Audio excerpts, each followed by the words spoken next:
स्तुतिकर्तु युक्तो प्रभो चरणमा आनन्दमय स्तुतिकर्तु युक्तो प्रभो चरणमा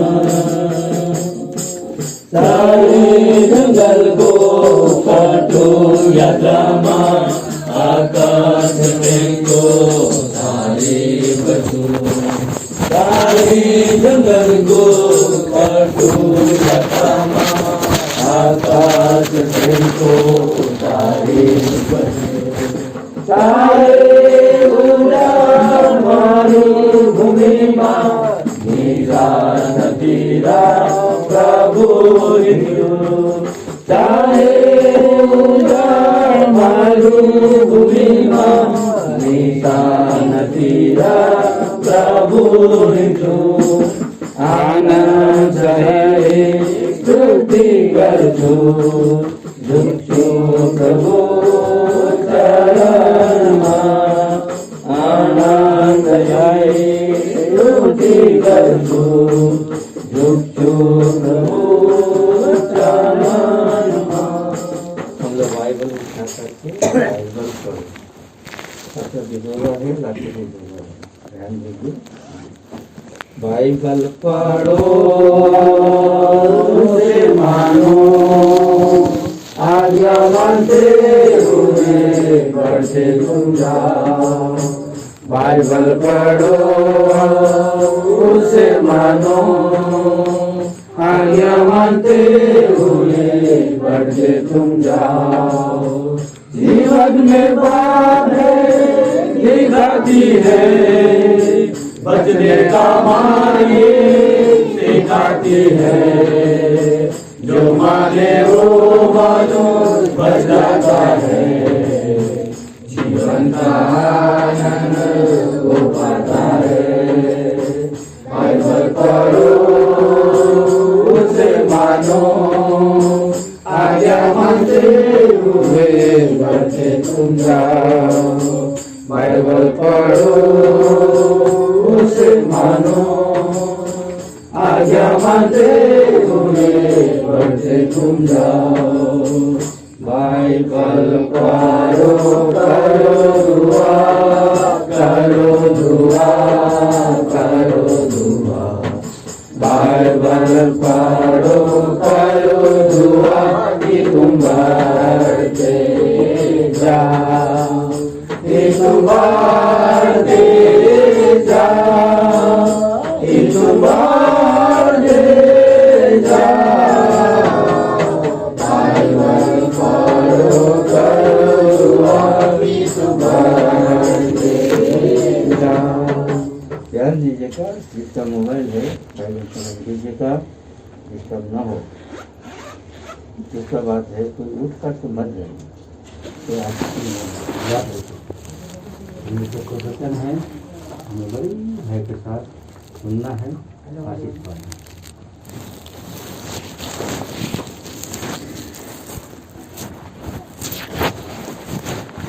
सभी भाई बहनों को फिर से मसीह यीशु के नाम में आपको जय मसीह की। प्रभु का हम धन्यवाद देते हैं आयोग दास को फिर से प्रभु के लोगों के साथ कलीसिया में और आपके प्रेम का चलते ये अवसर मिला है कि आपके मध्य में फिर से सेवा करने का प्रभु ने बहुमूल्य अवसर दिया है। इसीलिए मैं प्रभु का धन्यवाद देता हूं और आप सबों का भी। आइए हम प्रिय भाई बहनों कुछ पवित्र वचनों को हम ध्यान करेंगे। आइए कुलुसियों की पत्री पढ़ेंगे। कुलुसियों की पत्री पहला अध्याय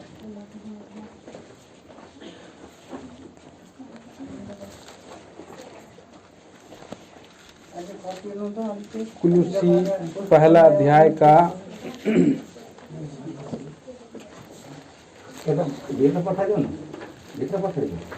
27 वचन पढ़ेंगे।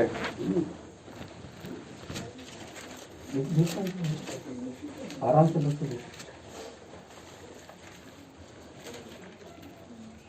साथ में पढ़ेंगे। कुलुसियों की पत्री पहला अध्याय का 27 वचन, आइए साथ में पढ़ें। जिन पर परमेश्वर ने प्रकट करना चाहा कि उन्हें ज्ञात हो कि अन्य जातियों में उस भेद की महिमा का मूल्य क्या है, और वो यह है कि मसीह जो महिमा की आशा है तुम में रहता है। प्रार्थना करेंगे। पढ़े हुए शास्त्र भाग से प्रभु हमें कुछ बातें को दे, विचार दे। प्रार्थना करें। स्वर्गीय पिता, हम धन्यवाद आराधना स्तुति करते हैं। आज फिर से बहुमूल्य अवसर आपने हमें दिया है और आपके संतों के साथ ओएमपी में बेरेका प्रेयर हाउस में से प्रभु के दास और यहाँ के संतों के लिए, झुंड के लिए धन्यवाद देते हैं। प्रिय भाई थापा परिवार में आपने हमें प्रभु जी इकट्ठा किया है कि हम इस रीति से घरेलू संगत सेवा कॉटेज मीटिंग के रूप में आपके लोगों के मध्य में प्रभु जी हम जमा हो सके हैं। ये आप ही का अनुग्रह है। इन लॉकडाउन के दिनों के बाद में आपने जो हमें और उस बदली अंधकार में से एक आशा की किरण आपने हमारे जीवन में प्रकट किया है कि ऐसे कठिन समयों में भी प्रभु के लोगों को एक बड़ा हियाव और ढाढ़स दी है कि इस रीति से जमा होकर के प्रभु की उपस्थिति में और उनके दिल डोल में, अनुग्रह में, प्रभु में हम बलवंत बने और जयवंत बने, पवित्र बने और सच्चे बने रहें, विश्वास योग्य बने रहे अंत तक। आप हमारा सच्चा अगुआ रक्षक हैं जो सब कुछ हमारे लिए पूरा करते हैं। कोई सा भी रुकावट और बाधा हमें प्रभु आपसे दूर नहीं कर सकती है। क्या नंगाई, क्या अकाल, क्या मरी, सचमुच में प्रेम प्रभु जी ये बड़ा सौभाग्य मिला है कि आपके संतों के साथ फिर से अवसर दिया है। अयोगदास पर आप दया करें। जब तक कि आप ना देंगे ना मैं कुछ पा सकता हूँ, ना बांट सकता हूँ। सो प्यारे प्रभु, क्रूस के आड़ में छिपाएं, वेदी के अंगारे से मुझे इस और जीव को, होंठ को छुएं, स्पर्श करें। क्रूस के इमानुएल के लहू के नीचे में धारा में आ जाता हूँ। स्वर्गीय पिता परमेश्वर, आप ही देने वाला हैं। स्वर्गीय पिता परमेश्वर, आप ना देंगे तो मैं क्या कर सकता हूँ? कुछ भी नहीं कर सकता। सुनने के लिए कान दे। भटकाने वाला, भरमाने वाला विचारों को और इधर उधर से नींद को, हरारत को, सबको प्रभु, थकावट को, सबको मसीह के नाम में हम बांध देते हैं। दयालु प्रभु जी, थोड़े से समय आप हमारे लिए लाभ का कारण करें और इस समय को बहुमूल्य बनाएं। प्रार्थना है हमारा यहाँ बैठना, संगति करना आपका महिमा का कारण हो सके। संपूर्ण आदर प्रशंसा आप ही को दे करके प्रार्थना प्रेमी प्रभु उद्धार करता मसीह यीशु के नाम में मांगते हैं। सुनिए, स्वर्ग राज में ग्रहण करें पिताजी। आमीन।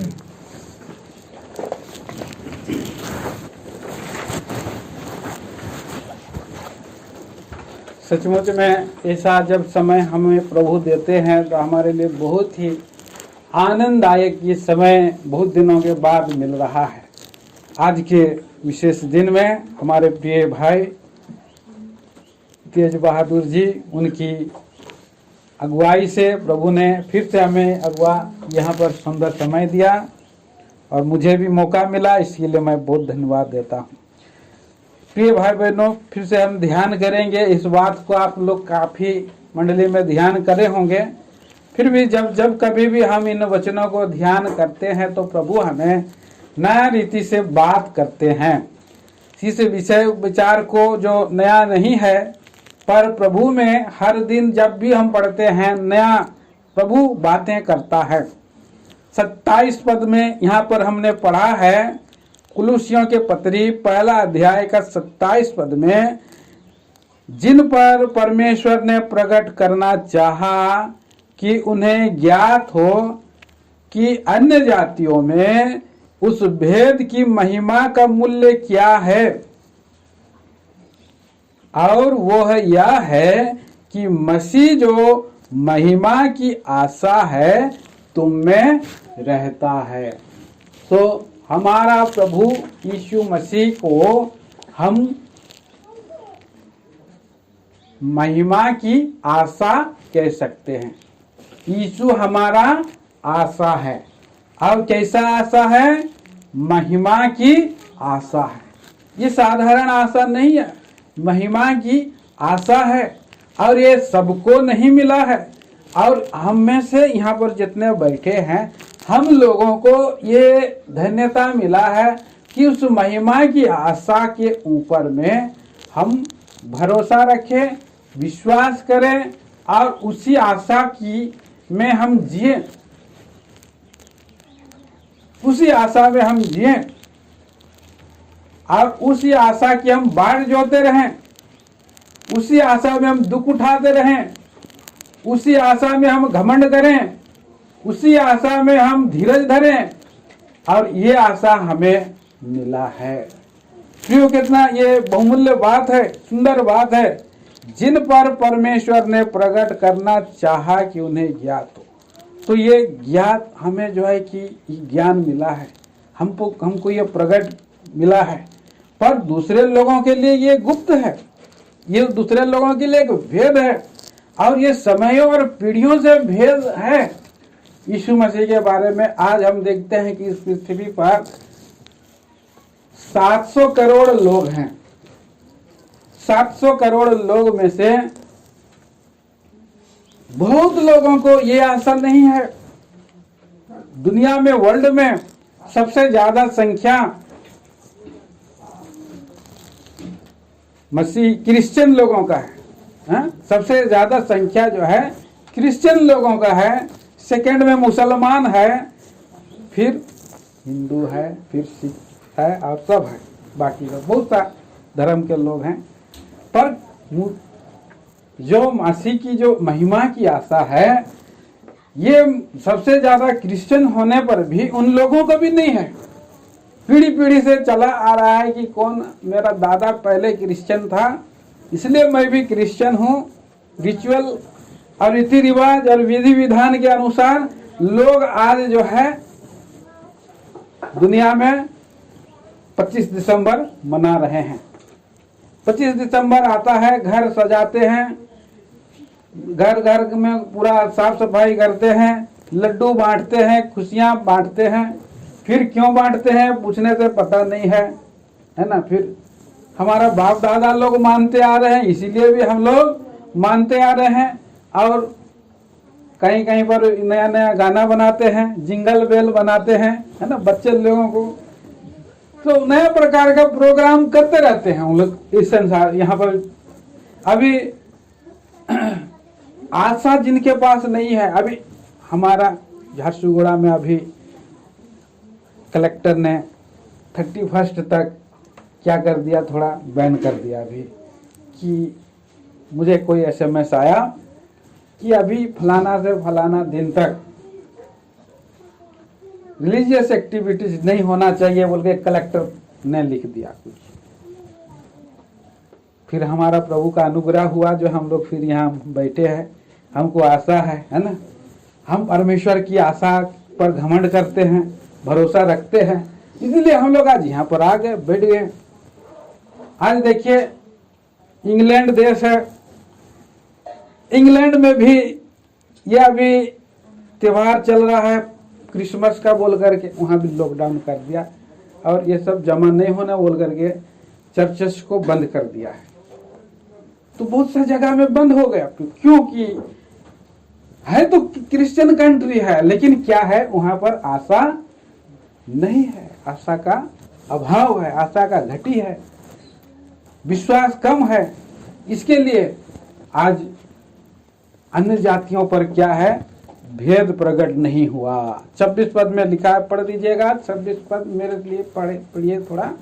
अर्थात उस भेद को, हाँ, जो समयों और पीढ़ियों से गुप्त रहा, परंतु अब उसके उन पवित्र लोगों पर प्रकट हुआ है। हाँ, पीढ़ियों से गुप्त रहा और पवित्र लोगों पर, हम पर प्रकट हुआ है।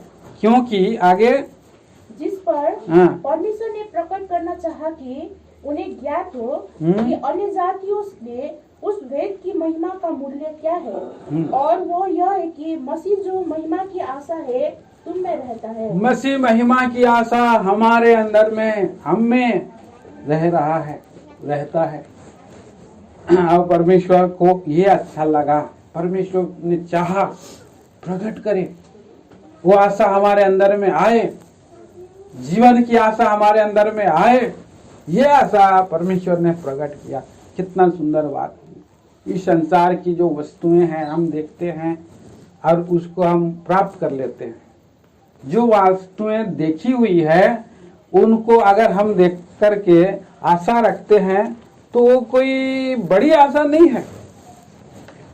पढ़िएगा रोमियो के पत्री में हम पढ़ते हैं इस बात को, 8 अध्याय में और 24 पद में लिखा है। हाँ, 25 पद में पढ़ दीजिए। 25, अच्छा 24 और 25 दोनों पढ़िए। इस आशा के द्वारा हमारा उद्धार हुआ है। हाँ। परंतु जिस वस्तु की आशा की जाती है जब वो देखने में आए तो फिर आशा कहाँ रही। हाँ। क्योंकि जिस वस्तु को कोई देख रहा है उसकी आशा क्या करेगा। परंतु जिस वस्तु को हम नहीं देखते यदि उसकी आशा रखते हैं तो धीरज से उसकी बाट जोड़ते भी है। हाँ, ये बात हम जो है एक वस्तु को देख रहे हैं और जब देखने में आए तो फिर आशा कहाँ रही। परंतु जिस वस्तु की आशा की जाती है वह देखने में आए तो फिर आशा क्यों रही। हाँ? कोई मनुष्य कुछ वस्तु को देख लिया, मुझे शोरूम में कार दिखाई दे दिया है तो कार के लिए मेरे पास में आशा है, लेकिन वो दिखाई दे रहा है, वो आशा नहीं है। वो तो हम पैसा देंगे तो फिर मिल जाएगा, वो आशा नहीं रहा बोलता है। पर जिस वस्तु को हम नहीं देखते यदि हम उसकी आशा रखते हैं तो धीरज से उसकी बाढ़ जोड़ते हैं। हम अनदेखी वस्तुओं को आशा से बाढ़ देखते हुए बाढ़ जो रहे हैं, ये एक अद्भुत बात है। अनदेखी वस्तुओं का विश्वास अनदेखी वस्तुओं का प्रमाण है। इब्रानी पत्री 11 अध्याय 1 वचन पढ़ें। इब्रानियों की पत्री 1 अध्याय 11 अध्याय 1 पद। और विश्वास आशा की हुई वस्तुओं का निश्चय, विश्वास आशा की हुई वस्तुओं का निश्चय और अनदेखी वस्तुओं का प्रमाण है। अनदेखी वस्तुओं का प्रमाण है। हाँ, आशा किया हम लोग कौन कि हम परमेश्वर का, इस संसार के बाद एक और स्वर्ग है, ये आशा हमारे अंदर में है, एक आशा है। और वो आशा हमारे अंदर में आए तो जो बातें जो मनुष्य कानून आंखों से नहीं देखा, कान से नहीं सुना, मनुष्य के चित्त पर नहीं चढ़ी, वो वस्तुओं का हमारे अंदर में आशा है। ये वस्तुओं का आशा है तो हम धीरज से बाट जो रहे हैं और इस आशा के लिए प्रभु यीशु मसीह को में हम नया जन्म पाए। इस संसार में हम पहले क्या थे, हम पढ़ते हैं इफिसी का पत्री उसका 2 अध्याय और 12 वचन में, इस संसार में हम लोग ईश्वरहीन और आशा रहित थे। अन्य जाति लोग हम कैसे थे, ईश्वरहीन और आशा रहित। पढ़िए उस पद को भी।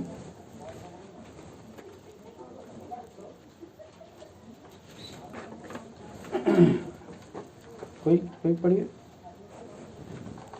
तुम लोग उस समय मसीह से अलग और इजराइल की प्रजा के पद से अलग किए हुए और प्रतिज्ञा की वाचाओं के भागी न थे। प्रतिज्ञाओं की वाचा और आशा जो है इस्राएली लोगों के लिए है, अन्य जातियों के लिए आशा नहीं है। हाँ, और पढ़िए आगे। और आशाहीन और जगत में ईश्वर रहित थे। हाँ, जगत में ईश्वर रहित आशाहीन लोग, ये इसी लोगों को कहा गया, मतलब अन्य जाति लोगों को कहा गया, मतलब मुझको और आपको कहा गया कि हम लोग पशु के समान थे। मनुष्य, इस संसार में मनुष्य जो है आशा नहीं है जिसको ईश्वर के ऊपर में ईश्वर रहित है वो लोग, उनको जीवन की आशा नहीं है, ऐसे लोग मेरे हम लोग थे प्रियो। लेकिन हम देखते हैं कि परमेश्वर का अनुग्रह हमारे जीवन पर हुआ और हमें हमारे जीवन में दुख था, मृत्यु का और अनंत काल का नरक था, तो परमेश्वर ने क्या किया, ये दुख को क्या किया, हटा दिया। बाइबल में और ये जो विधि हमें नहीं मिला था, विधि और विधि रहित थे हम लोग थे, व्यवस्था से अलग थे, मसीह से अलग थे, व्यवस्था से भी अलग थे। व्यवस्था उन लोगों के लिए 10 आज्ञाएं थी, अब 10 में से 10 महीने उसमें भी फेल हो जाते थे, पर उन लोगों को कुछ लोगों तो पार हो गए। परमेश्वर ने अब्राहम और बहुत सा दाऊद इन लोगों को आशा और आयोग को आशा मिला और वे लोग आशा में चल रहे थे। लेकिन प्रियो ये जो है व्यवस्थाहीन हम थे और इसीलिए व्यवस्था के अनुसार हमारे जीवन में दुख था, दुख होना था। दुख मतलब कि बाइबल में लिखा है, यहोशू की किताब में 7 अध्याय में आप पढ़िएगा, वहां पर एक व्यक्ति का नाम था आकान। और आकान ने क्या किया था, व्यवस्था के अनुसार एक पाप किया, लोभ आ गया उसके अंदर में। लोभ आ जाने से क्या हो गया, उनकी यात्रा रुक गई।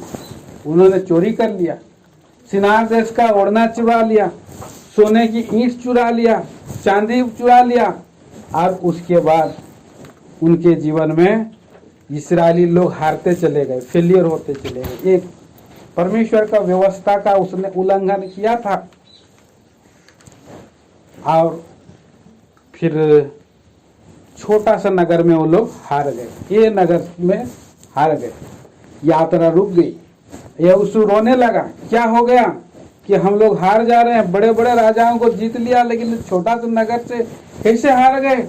क्योंकि हमारे जीवन में देखते हैं वहां पर पाप आ गया, वो लोग पाप में वो लोग याद करने के कारण यात्रा रुक गई। क्यों, इस संसार में पाप ऐसा वस्तु है जो पाप पीछा करता है, पाप हमको ढूंढता है, जो भी पाप करता है वो सर उठा नहीं सकता, पाप के कारण उसका सर झुक जाता है। व्यवस्था विवरण की किताब में हम पढ़ते हैं 23 अध्याय का या 32 अध्याय का 23 पद में लिखा है, पाप तुमको पकड़ेगा बोला। हाँ, मेरे ख्याल से गिनती में है ना, माफ करिए। हाँ ठीक भाई बताए हैं। हाँ, गिनती 32 अध्याय का 23 पद में लिखा है, यदि तुम ऐसा ना करो तो यहोवा के विरुद्ध पापी ठहरोगे और जान रखो कि तुमको तुम्हारा पाप लगेगा। यदि तुम ऐसा ना करो। कनान में जाते समय कनानी लोगों को, इस्राएली लोगों को परमेश्वर ने बोला कि मैं तुमको सारा और कनान देश दूंगा, लेकिन अर्पण की हुई वस्तुओं के ऊपर में लोभ ना करना। यहोशू की किताब में आइए 6 अध्याय, यहोशू 6 अध्याय में आते हैं और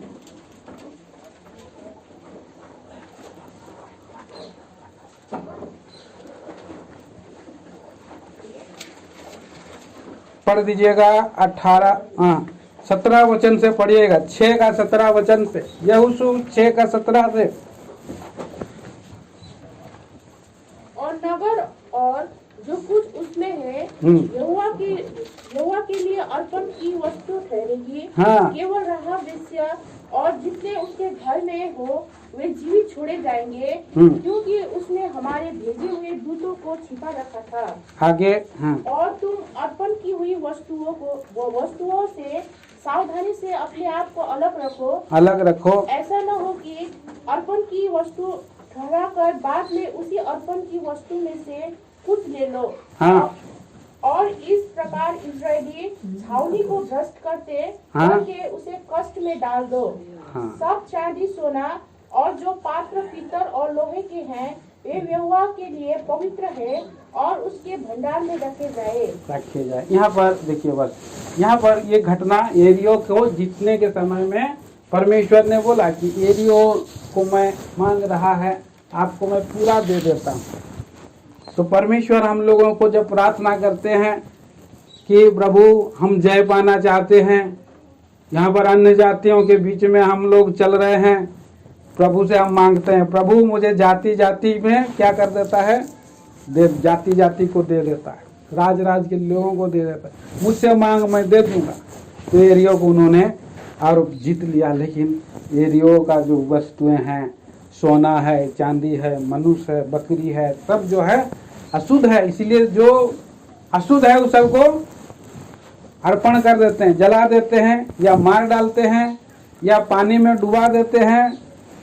कब और ये सबको पूरा क्या करते हैं, परमेश्वर के लिए पवित्र करते हैं। हम जो कुछ भी संसार में कमा करके लाते हैं तो जीत को प्रभु से मांगते हैं, प्रभु हमको ये चाहिए, फलाना चाहिए, ऐसा चाहिए, वो चाहिए।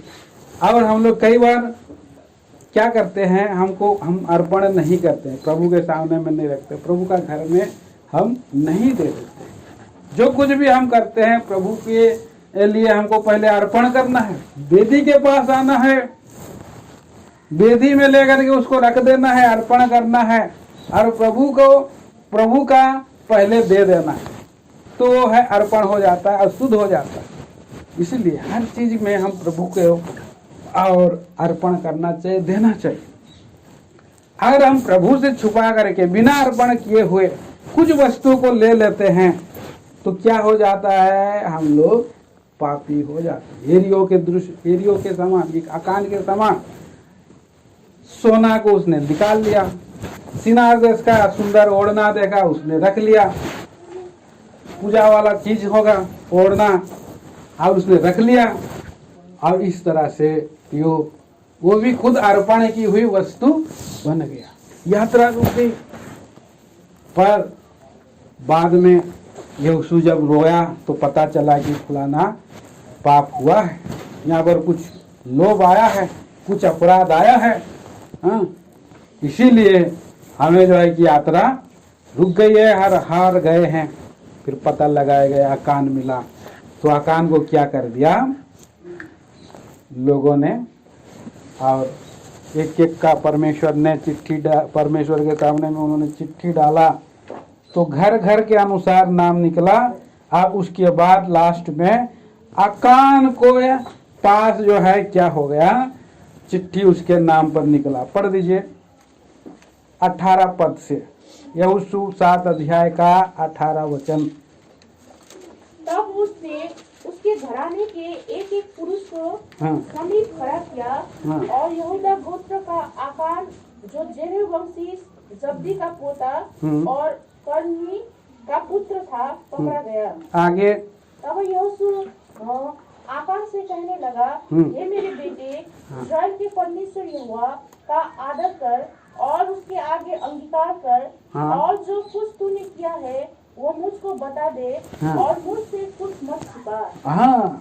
फिर आगे आकान ने यहोशू को उत्तर दिया, सचमुच मैंने इस्राएल के परमेश्वर यहोवा के विरोध पाप किया है और इस प्रकार मैंने किया है आगे कि जब मुझे लूट में सिनार देश का एक सुंदर ओढ़ना और 200 शेकेल चांदी और 50 शेकेल सोने की एक ईंट देख पड़ी, तब मैंने उसका लालच करके उन्हें रख लिया। वे मेरे डेरे के भीतर भूमि में गड़े हैं और सबके नीचे चांदी है। देखा तो ये इस्राएली लोगों के बीच में ये लोग व्यवस्था उनको मिला था, आशा मिला था कनान पहुंचने का, लेकिन देखिए उनके जीवन में रुकावट आ गई। हमारा तो अन्य जाति का बात ही अलग है ना। तो इनका जीवन में यात्रा रुक गई, बहुत लोग मर भी गए। सो इसी रीति से मनुष्य के जीवन में एक पाप जो है क्या करता है, पाप एक फंदा है। हमने पढ़ा गिनती का 32 अध्याय के 23 में, यदि तुम ऐसा ना करो तो यहोवा के विरुद्ध पापी ठहरोगे और जान रखो कि तुमको तुम्हारा पाप लगेगा, पाप पकड़ लेगा। और एक दिन हर एक मनुष्य को न्याय आसन के सामने में खड़ा होना पड़ेगा और जो कुछ भी उसने किया है, बुरा किया है बुरा का, भला किया है भला का। हाँ, दूसरा कुरिन्थियों की पत्री 5 अध्याय 10 पद में पढ़ दीजिए। दूसरा कुरिन्थियों की पत्री 5 अध्याय और 10 पद। क्योंकि अवश्य है ये हम सब का हाल मसीह के न्याय आसन के सामने हाँ खुल जाए कि हर एक ये व्यक्ति अपने अपने भले बुरे कामों का बदला हाँ जो उसके देह के द्वारा किए हो पाए। हर एक मनुष्य का न्याय होगा। और न्याय आसन में कौन बैठेगा? मसीह न्यायकर्ता के रूप में बैठेगा। आदम का पाप हम पर लगा है, पीढ़ी पीढ़ी का पाप हमारे अंदर में लगा है। आकान एकदम आशीष पाया हुआ व्यक्ति घराने में से पैदा हुआ, उसका पाप लग गया, वो भी मर गया। वहां पर उनको जो है कि आकान को एक तराई में क्या कर दिया, एक तराई में वो लोग लेकर के पथरुआ कर दिया। पढ़ दीजिए यहोशू की किताब 7 अध्याय और 24।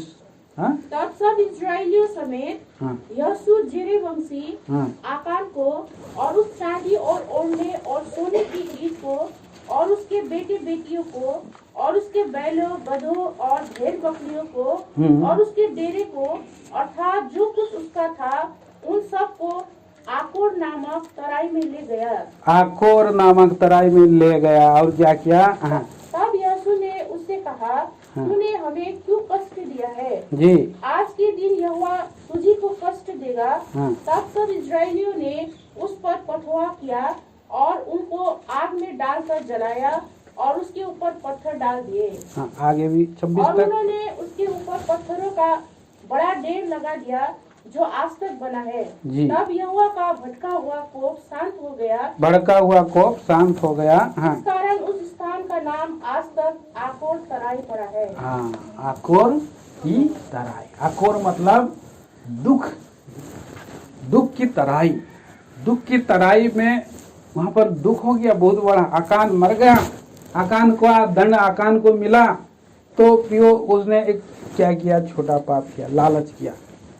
हवा ने भी लालच की, आदम भी चल गया। दुनिया में जो जो आए सबने लालच किया। लालच का पाप उसके अंदर में आ गया और पाप उनको पकड़ लिया और पाप के कारण उनके जीवन में दुख आया। आज सब लोग इस संसार में आकोर की तराई में जा रहे हैं। हम लोग भी पियो दुख की तराई में हम जाने वाले लोगों में से हैं। हम लोग कोई आकान से अच्छे नहीं है, कोई आदम से अच्छे नहीं, कोई हवा से अच्छे नहीं है और हमें उन्हीं के संतान हैं। इसीलिए ये आकोर का जीवन को, दुख का जीवन को क्या करना, प्रभु यीशु मसीह आया इस संसार में। आशा रहित, ईश्वर रहित लोगों को बचाने के लिए इस संसार में यीशु मसीह क्या किया, आया। और पढ़िएगा दूसरा पतरस की किताब और उसका, और हम पढ़ते हैं पाप से लड़ा उसने। पढ़ेंगे इब्रानियों की पत्री में हो, इब्रानियों की पत्री उसका 12 अध्याय और उसका 4 वचन पढ़िए। तूने पाप से लड़ते हुए उससे ऐसी मुठभेड़ नहीं की कि तुम्हारा लहू बहा हो। और 3 वचन भी पढ़ दीजिए। इसलिए उस पर ध्यान करो जिसने अपने विरोध में पापियों का इतना विरोध सह लिया कि तुम निराश होकर साहस न छोड़ दो। हम लोग तो निराशा में थे, साहस ही नहीं था। इन लोगों, इस संसार में इस्राएली लोगों के बारे में आप बोल रहा है, लिख रहा है, लेकिन हमारे जीवन में भी निराश था पूरा। हमारे पास कोई आशा ही नहीं था, साहस ही नहीं था। और इन लोगों को बोल रहा है कि यीशु मसीह आया, इस्राएली लोगों के लिए आया और पापियों का विरोध सहा। पापी मतलब जो इस संसार में जो भी है सबने पाप किया है, सदुकी रहे, फरीसी रहे, कोई भी रहे, वो लोग विरोध कर रहे थे यीशु मसीह का, और इतना विरोध प्रभु यीशु मसीह सहता रहा और पाप से लड़ा, और लड़ते लड़ते क्या हो गया, उसका लहू बह गया। दूसरा पतरस में अभी आते हैं, दूसरा पतरस की किताब उसका माफ करिए, पहला पतरस की किताब 3 अध्याय 18 वचन।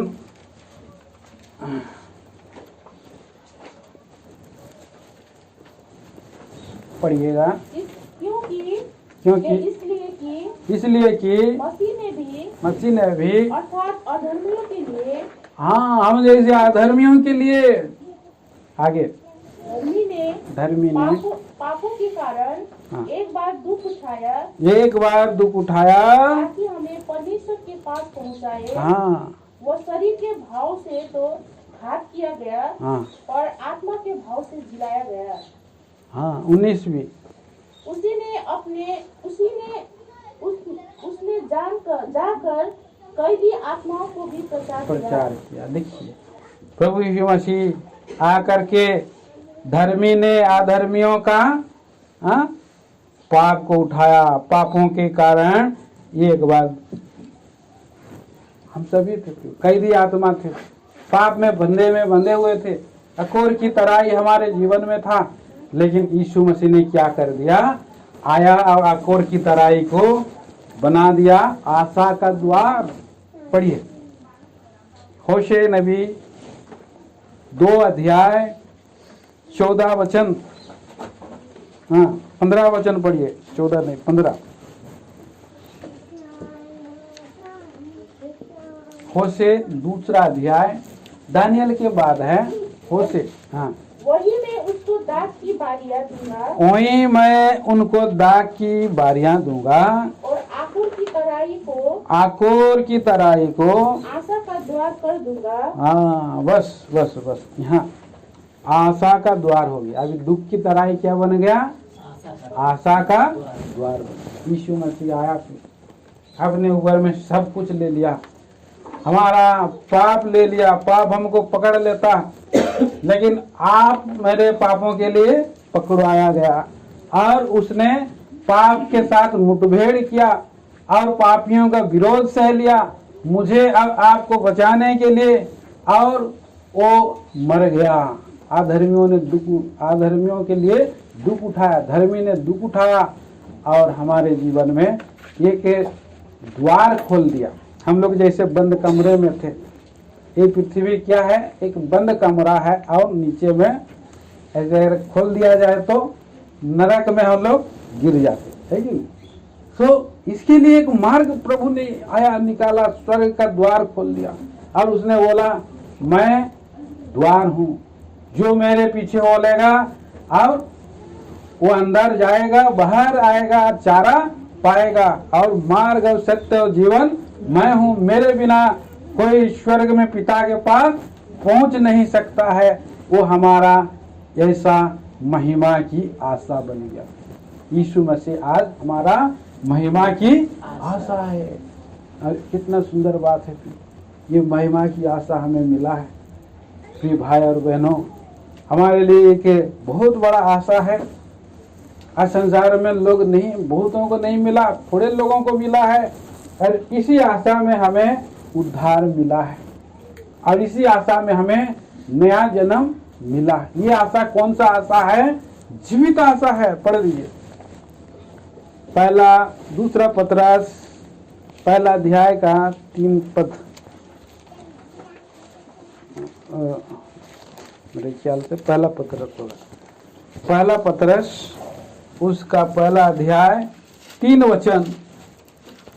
हमारे प्रभु यीशु मसीह के परमेश्वर और पिता का धन्यवाद हो, जिसने यीशु मसीह के मरे हुए में से जी उठने के द्वारा अपनी बड़ी दया से हमें जीवित आशा के लिए नया जन्म दिया। हाँ, जीवित आशा के लिए हमें नया जन्म दिया। कितना सुंदर बात है प्रियो, जीवित आशा हमें मिला है, और जीवित आशा में हमें नया जन्म मिला है और उसमें हमें जो है ये आशा अभी ये जीवित आशा है और इसमें हमें आनंद होना। ये जीवित आशा अनंत काल के लिए है।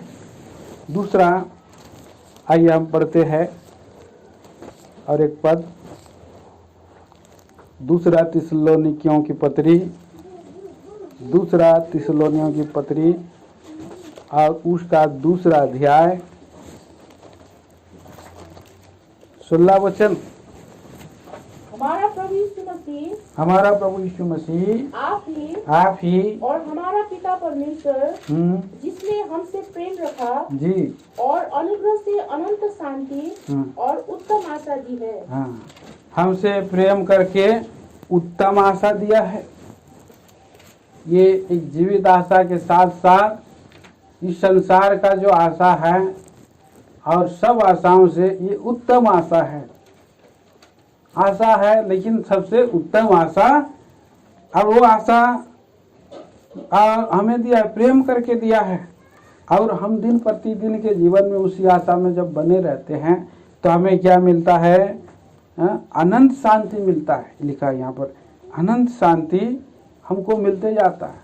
कुछ हानि हो जाए, कुछ चला जाए, फेल हो जाए, कोई मर भी जाए, तो उनके लिए भी हमें जो है एक आशा बने रहता है कि नहीं, हम जाएंगे और उनसे मिलेंगे, भेंट करेंगे।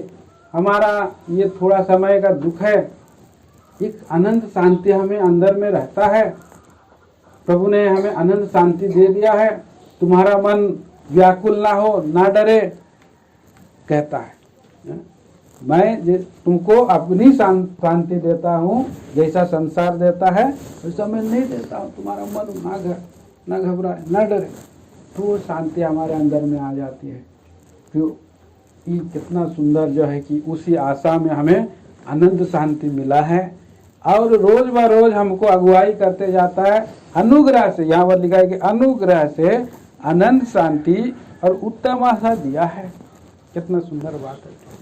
और इतना ही नहीं, हमें भले कामों के लिए वो आशा तैयार कर रही है। 17 पद भी पढ़ दीजिए। तुम्हारे मनों में शांति दे, तुम्हारे मानों में शांति दे और तुम्हें हर एक अच्छे काम, हाँ, और वचन में दृढ़ करे। और हमें प्रभु का वचन में हमें रोज पढ़ते रहने के लिए और भला काम करने के लिए, हाँ, प्रार्थना करते रहने के लिए, सेवा करते रहने के लिए, वचन को प्रचार करते हुए और उसी वचन में हमें पवित्र करते जाता है। ये आशा के कारण है, ये उत्तम आशा के कारण हमको मिला है। कितना सुंदर बात है। आइए और एक पद भी पढ़ दीजिए, इब्रानियों की पत्री और उसका 3 अध्याय।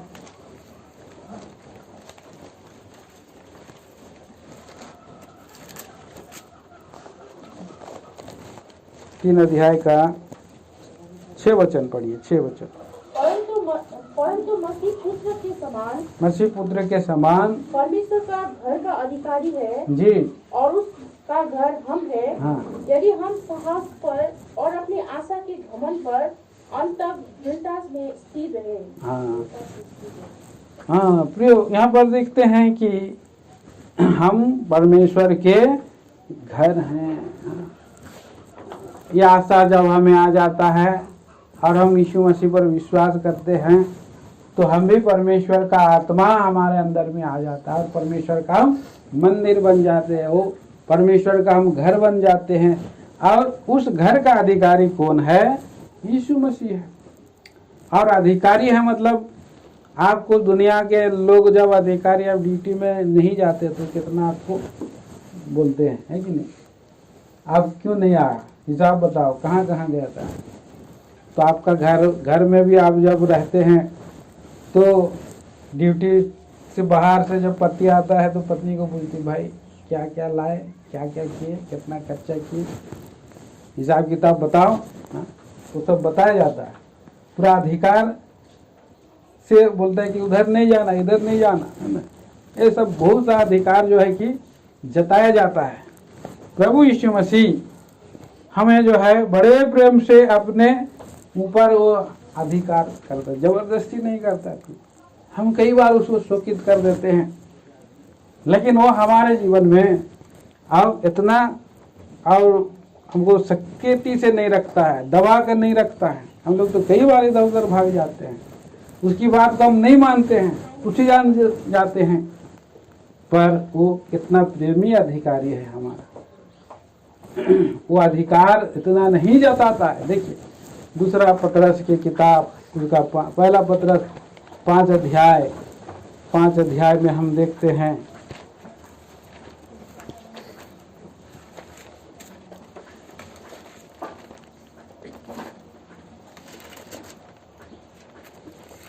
माफ करिए, पहला पतरस 5 अध्याय, पहला पतरस 5 अध्याय और उसका 2 वचन। कि परमेश्वर के उस झूठ की जो तुम्हारे बीच में है रखवाली करो, और यह दबाव से नहीं परंतु परमेश्वर की इच्छा के अनुसार आनंद से और निज कमाई के लिए नहीं पर मन लगाकर। 3 पद में, जो लोग तुम्हें सौंपे गए हैं उन पर अधिकार न जताओ वरन झूठ के लिए आदत बनो। तो यहाँ पर चरवाहों को बोला जा रहा है, मुझको और आपको, प्रभु के दास लोगों को। हो सकता है मैं भी कई बार किसी को किसी में दबाव में मैं करता हूँ। प्रभु ने मुझे भी यहाँ पर सिखा रहा है कि तुम किसी को अधिकार नहीं जता। भला मार्ग में गाइड करना आपका काम है, हम गाइड कर सकते हैं, लेकिन उन लोग कई बार नहीं मानते हैं। भेड़ लोग इधर उधर चला जाते हैं, अभी क्या कर सकते हैं? उनको लाठी लेके मैं थोड़ी इतना मारूंगा। हमारे अंकल जी भी, आप लोग इतना लाठी लेके कहीं मारे हैं? नहीं। तो प्रेम से उनको जो है कि अगुवाई करने के लिए हमारा प्रभु ने हमको अगुवाई दी है, चुन लिया है। तो इसी तरह से हमारा प्रभु भी, यीशु मसीह भी हमारा अधिकारी है। लेकिन अगर हम उसके अधिकार के नीचे में रहेंगे, उसके हाथ के नीचे में रहेंगे, तो हमारा प्रभु हमें क्या करता है? आनंद शांति देता है, और हम एक दिन परमेश्वर के राज में जरूर जाएंगे। देखिए पढ़ दीजिए उसी का इब्रानी 11 अध्याय का 6 वचन, फिर से पढ़िए। और विश्वास बिना, माफ करिए 11 में बोला, 3 अध्याय का 6 वचन, 3 का 6। परंतु मसीह पुत्र के समान परमेश्वर का घर का अधिकारी है। हाँ, और उसका घर हम है। उसका घर हम है। यदि हम साहस पर और अपनी आशा के घमंड पर हाँ, अंत तक दृढ़ता से स्थिर रहे। हाँ, तो यहाँ पर हम लोगों को क्या करना है? गर्व करना है परमेश्वर के, यीशु मसीह के आशा पर। मतलब यीशु मसीह क्या है? हमारी आशा है। यीशु मसीह पर हमें गर्व करना है। हम उसका घर हैं। और यदि बोल रहा, यदि हम साहस पर और अपनी आशा के घमंड पर अंत तक बने रहें, दृढ़ रहें, स्थिर रहें, परिस्थिति आएगी, समय आएगा। हमें कई बार यीशु मसीह का नाम लेने से भी बहुत लोग क्या करते हैं? परिस्थिति आ जाती है, नहीं नाम लेते हैं, परिस्थिति आधा नाम छुपा देते हैं। मैं एक किताब पढ़ रहा था, तो एक बार दंगा हो गया वहाँ पाकिस्तान में दंगा हो गया, और मुसलमान लोग सब हिंदू लोगों को मार रहे हैं दौड़ा दौड़ा के। तो वहाँ पर एक स्त्री को मारने के लिए हाथ बढ़ाया मुसलमान। क्यों? वो स्त्री रोने लगी, नहीं नहीं नहीं, मुझे मत मारो, मैं तो क्रिश्चियन हूँ, मुझे मत मारो, मैं क्रिश्चियन हूँ। बोला, तो तुम क्रिश्चियन है लेकिन इसमें तो टिक्का लगाया है, सर में यहाँ पर टिक्का लगा दिया है। तो क्रिश्चियन लोग तो टिक्का लगाता नहीं है, तो थूकी ऐसे तुरंत पहुँच दियो, थूक करके तुरंत पहुँच दी, अब बच गई। उसके बाद क्रिश्चियन लोगों को नहीं मार रहे थे, मुसलमान लोग, हिंदू लोग को दंगा हो गया मारा। तो ऐसा परिस्थिति आया। बहुत लोग छुपा लेते हैं, क्रिश्चियन नहीं बनने को, टिक्का लगा देंगे, हैं, अपना नाम प्रकट नहीं करेंगे, नाम चेंज नहीं करेंगे। परमेश्वर पर, प्रभु यीशु मसीह पर हमें गर्व होना चाहिए। हाँ, अगर हम उस पर घमंड करेंगे तो हमारी आशा जो है, हमारी आशा से क्या नहीं होगा? लज्जाएंगे नहीं, पहले पढ़ दीजिए उसी पद को भी। रोमियो की पत्री में 5 अध्याय में लिखा है, रोमियो की पत्री 5 अध्याय और 3 वचन पढ़ें। 2 से पढ़िए, 2 से। जिसके द्वारा विश्वास के कारण उस अनुग्रह तक जिसमें हम बने हैं हमारी पहुंच भी हुई और परमेश्वर की महिमा का आशा पर घमंड करें। आशा पर घमंड करें। केवल यह नहीं, यही नहीं, वरन हम क्लेशों में भी घमंड करें। यह जानकर कि क्लेश से धीरज से खरा निकलना और खरे निकलने से आशा उत्पन्न होती है जी, और आशा से लज्जा नहीं होती। क्योंकि पवित्र आत्मा जो हमें दिया गया है उसके द्वारा परमेश्वर का प्रेम हमारे मन में डाला गया है। ये आशा हमें मिला है, यीशु मसीह की आशा है। उस आशा पर हमें गर्व करना है, तब जाके अंत तक हमारा प्रेमी प्रभु के राज्य में प्रवेश कर सकते। बड़े आदर के साथ उसका नाम को इनकार नहीं करना है, बर उसको थामे रहना है, विश्वास में बने रहना है, क्लेश में भी बने रहना है। हर परिस्थिति में प्रभु यीशु मसीह पर आशा लगे रहे, क्योंकि हमारी आशा अभी पूरी नहीं हुई। हमारी आशा एक समय आएगा पूरी होगी, अभी नहीं होगी, ये आखिरी में पूरी होगी सबसे। तो ये है हमारा प्रभु यीशु मसीह, वो घर का अधिकारी है, हम उसमें बने हैं, उस पर हमें आशा रखना है। और एक पद और पढ़ते हैं, पढ़िएगा। 1 थिस्सलुनीकियों की पत्री 1 अध्याय 3 वचन। 1 थिस्सलुनीकियों की पत्री 1 अध्याय का 3 पद।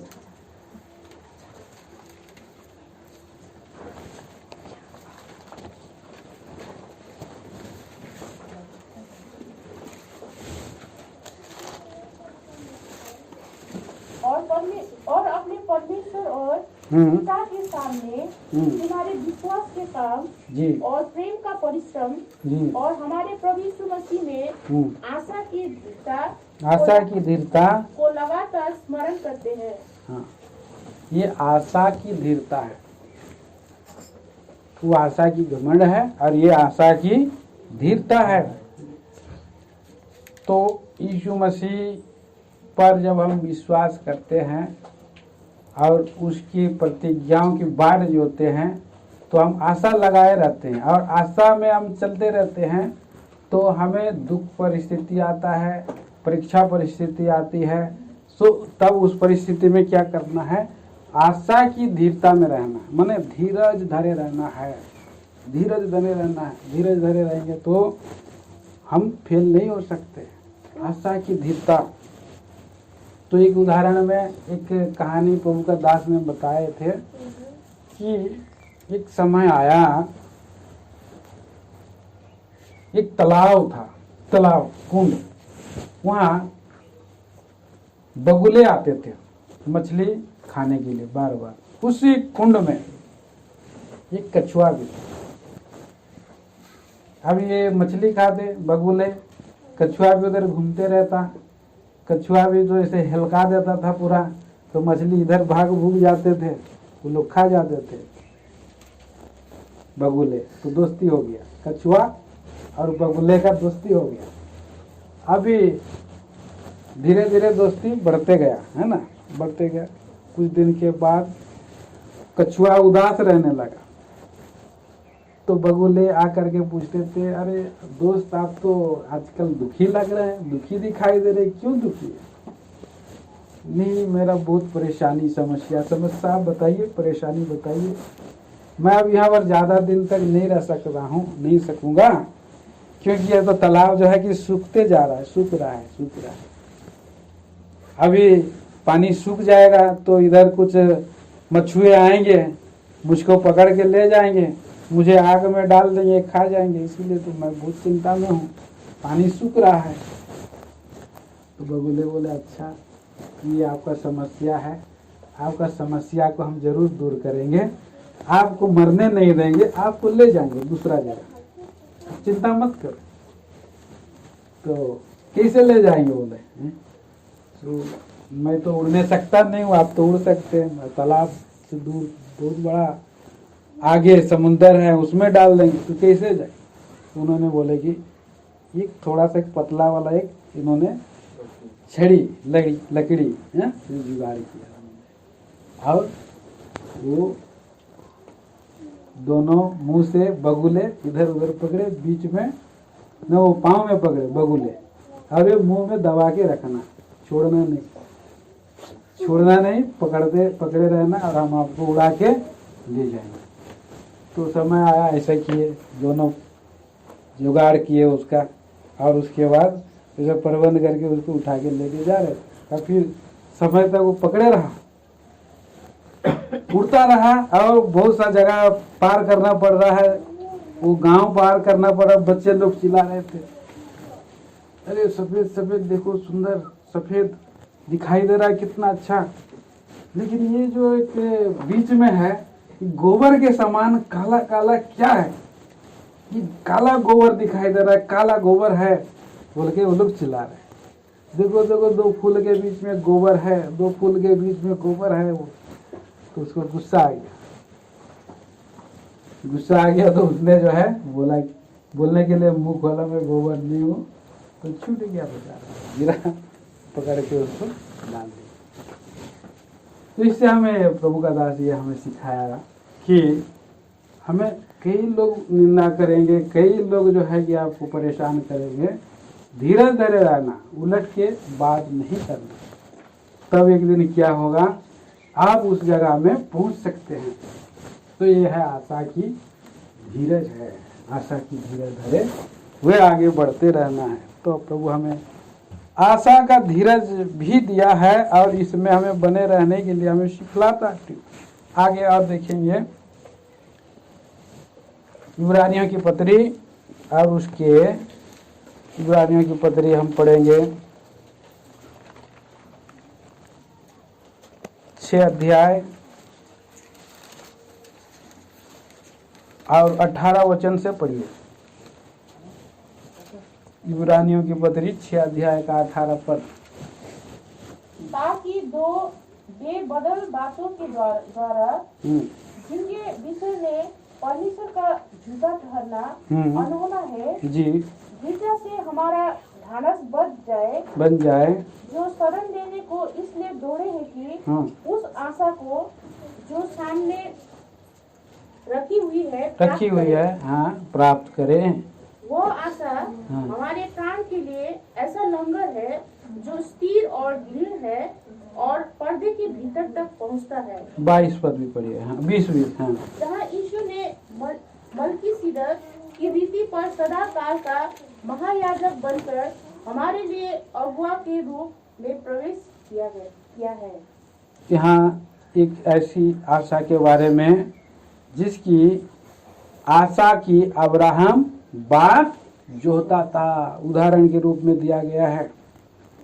और अब्राहम को परमेश्वर ने आशीष दिया, आशा दिया, और उसने क्या किया है, अपना ही परमेश्वर ने अपना ही शपथ खाया, क्योंकि अपना से बड़ा लोगों की शपथ खाया जाता है, छोटों की नहीं। मतलब छोटों का हाथ पकड़ के कसम खा लेते, शपथ खा लेते फंसाने के लिए, है ना। तो अपने से बड़ों क्या, बाइबल में क्या लिखा है कि अपने से बड़ों को नहीं पाया तो परमेश्वर ने अपना ही शपथ खाया और बोला कि मैं तुझको कनान देश दूंगा। उसका आशा पूरा हुआ कि नहीं? वो मर गया, लेकिन उसका पीढ़ी के जितने सारे बच्चे आए, 450 साल के बाद ये लोग कनान में प्रवेश करे। और उसकी ये आशा थी, उनका कोई बेटा भी नहीं था, फिर भी वो लोग निराशा में भी आशा रख करके बाट जोते रहे।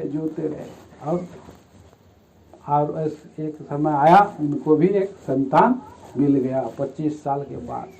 और उसके बाद हम लोग सारे भूमंडल के लोग, हम अब्राहम के वंश में आज गिने गए हैं। कितना बड़ी बात है, क्योंकि हमारा परमेश्वर हमें जो है, जो बुलाया है वो सच्चा है। हमारा बुलाने वाला सच्चा है, विश्वास योग्य है, ऐसा ही करेगा। उसकी बातों में मनुष्य का बात नहीं है जो बदल जाता है। दो बातें होता है मनुष्य के जीवन में, और वो कुछ ना कुछ बहाना बना देगा, बच जाएगा। कई बार ताला बंद करके हम लोग फोन करते हैं तो घर में है, आ जाओ, ताला बंद करके हम लोग भाग जाते हैं ना। फोन करते तो बोलते हैं कि कहाँ, दूसरा जगह में हम हैं। सो इसीलिए परमेश्वर जो है कि जो बोलता है उसका झूठा ठहरना अनहोना है। इसलिए हम दृढ़ता के साथ कि हमारा प्रभु हमें देगा तो हम उसमें बढ़े आगे। पढ़ दीजिए 18 में लिखा है कि जो शरण लेने को इसलिए दौड़े हैं कि उस आशा को जो सामने रखी है प्राप्त करे, उसमें हम बढ़े, प्राप्त करते जाए। और प्रभु यीशु मसीह ही हमारा अगुआ के रूप में वहाँ प्रवेश किया है। वह हमारे प्राण के लिए आशा का ऐसा लंगर है, स्थिर और दृढ़ और पर्दे के भीतर तक पहुंचाती है। लंगर मतलब समझ रहे हैं? लंगर मतलब होता है जहाज में 4 लंगर डाला जाता है समुद्र में। जब आंधी और तूफान आती है, बड़ी बड़ी आंधी तूफान आती है समुद्र में, लहर उठती है, तो ये जीवन में, मनुष्य के जीवन में भी और आशा का जीवन में भी बड़ी बड़ी लंगर उठती है, लहर उठती है। लेकिन आशा का लंगर में हमें 4 जो लंगर दिया गया है, प्रेरितों से शिक्षा, संगति और रोटी तोड़ना और प्रार्थना में लोलीन रहना, ये 4 लंगर में हमें बनाए रखना चाहता है प्रभु। और हमारा जीवन को मजबूत करके जब ये आंधी तूफान हट जाए तो परमेश्वर के पास हम लोग पहुंच सके, बड़ी बड़ी लहरों से हम बच सके, संकट तूफानों से बच सके। ये आशा में हमें बने रहना है। ये आशा हमें परमेश्वर ने, प्रभु यीशु मसीह ने हमें दिया है। और एक विचार हम देखेंगे, आइए पहला यूहन्ना 3 अध्याय, पहला यूहन्ना 3 अध्याय और उसका 2 पद और 3 पद में पढ़िए। हे प्रियो, अब हम परमेश्वर की संतान हैं और अभी तक यह प्रकट नहीं हुआ कि हम क्या कुछ होंगे। इतना जानते हैं कि जब वो प्रकट होगा तो हम उसके समान होंगे, क्योंकि उसको वैसा ही देखेंगे जैसा वो है। और जो कोई उस पर यह आशा रखता है, वो अपने आप को वैसा ही पवित्र करता है, वो अपने आप को ऐसा ही पवित्र करता है जैसा वो पवित्र है। हाँ, परमेश्वर कैसा है? पवित्र है। तुम्हारा बुलाने वाला पवित्र है, इसीलिए तुम भी पवित्र बनो। हम अभी तक देखे नहीं है, कोई नहीं देखा है। स्वर्गदूत भी जब परमेश्वर के सामने में सेवा करते हैं तो 2 पंखों से उड़ते हैं, 2 से पाँव को, 2 से चेहरा को ढांपे रहते हैं, क्योंकि परमेश्वर इतना पवित्र है, पवित्र है। उसकी आंखें इतनी पवित्र है कि बुराई को देख भी नहीं सकता है। हमें इसीलिए चुना है उसके प्रेम में और उसके निकट में कैसे बने? पवित्र और निर्दोष बने, खड़ा करें। धन्य है जिसकी आंखें शुद्ध है, वो परमेश्वर को देखेगी। तो ऐसा हमारा परमेश्वर पवित्र है। पवित्र परमेश्वर को हम एक दिन देखेंगे बोल के एक आशा है। हम क्या कुछ होंगे, पर जब वो प्रकट होगा तो हम उसके समान होंगे, हम पवित्र बनते जाएंगे, हम पवित्र जीवन आचरण करते हुए। और ये आशा रखता है जो, और अपने आप को भी वैसे ही पवित्र करता जाता है। कितना सुंदर बात। तो इसी धन्य आशा में हमें और बढ़ रहे हैं। तो आगे हम लोग आखिरी में एक और विचार, एक पद हम देखेंगे और शेष करेंगे, पढ़ेंगे। तीतुस की पत्री 2 अध्याय, तीतुस उसके 2 अध्याय से 11 वचन से पढ़ें 14 वचन तक। क्योंकि परमेश्वर का वह अनुग्रह प्रकट है हाँ। जो सब मनुष्यों के उद्धार का कारण है जी, और हमें चेतावनी देता है कि हम अभक्ति और संसारिक अभिलाषाओं से मन फेर कर इस इस युग में संयम और धर्म इस युग में संयम और धर्म और और भक्ति से जीवन बिताए हाँ और और उस धन्य आशा की अर्थात अपने महान परमेश्वर और उद्धारकर्ता यीशु मसीह की महिमा के प्रकट होने की बाट जोते रहे। जिसने अपने आप को हमारे लिए दे दिया कि हमें हर प्रकार के अधर्म से छुड़ा ले और शुद्ध करके अपने लिए एक ऐसी जाति बना ले जो भले भले कामों में सरगर्म हो। हाँ। पूरे अधिकार के साथ ये बस बात बस इसी रीति से हम यहाँ पर देखते हैं प्रिय भाई बहनों कि हमारा प्रभु यीशु मसीह धन्य आशा है जो आने वाला है और महान परमेश्वर हमारा उद्धार करता यीशु मसीह महिमा के प्रकट होने की बाट जोते हैं। अब हमें अभी चेताता है प्रियो, पवित्र बनो बोल रहा है अब भक्ति संसार में हम लोग हैं, अरे संसार के समान हम बदल ना रहें। संसारिकता में हमारा संसार में कैसा रहना है, एक पानी में जैसे मछली रहना है उसके समान हमको रहना। पानी में मछली रहता है और मछली के अंदर में पानी नहीं रहता है। और पानी में जब मछली रहता है तो जब पानी जाता है जिधर उसका उल्टा में हो जाता है, जिंदा मछली है उल्टा ऐसे पानी को चिपते हुए आगे जाता है। अब मरा मछली कैसे जाता है, पानी जिधर जाता है उसको उधर वैसे बहा ले जाता है। इस संसार में नया नया एकदम डिजाइन आता है कपड़ा पहनने का, सब कुछ है बहुत कुछ, लेकिन वो संसार का रीति रिवाज से अगर हम चलेंगे, संसारिक भक्ति अभिलाषाओं से हमें बचना है और इस युग में संयम रखना है, धर्म रखना है, भक्ति का जीवन रखना है, तभी जाकर के उस धन्य आशा की बाट हम जोते हुए और भले भले काम को करते रहे हैं बोल रहा है, जिसने अपने आप को हमारे लिए यीशु मसीह दे दिया। इसलिए भी हम अपने आप को दे दें कि मसीह का प्रेम हमको विवश कर देता है और उसकी बात जोते हुए पाए जाएं। तो प्रभु हमें सहायता करे, तैयार करे, हमारे अंदर में प्रभु यीशु मसीह महिमा की आशा है, उसमें हम आनंदित रहें, मगन रहें, तैयार रहें और इन्हीं विचारों के द्वारा हम धीरज से बात जोते रहें, उस पर हम घमंड करें और उसके ऊपर में भरोसा रखें। प्रभु इन विचारों को आशीष करे। आमीन। आइए हमें घुटने में आइए थोड़ी प्रार्थना गर्छन् सुन्नु नेपाल जान्छ रे लगेर नेपाल जान्छ रे नोकरीको लागि प्रार्थना गर्छ। एउटा फेरि एउटा बात फेरि उसको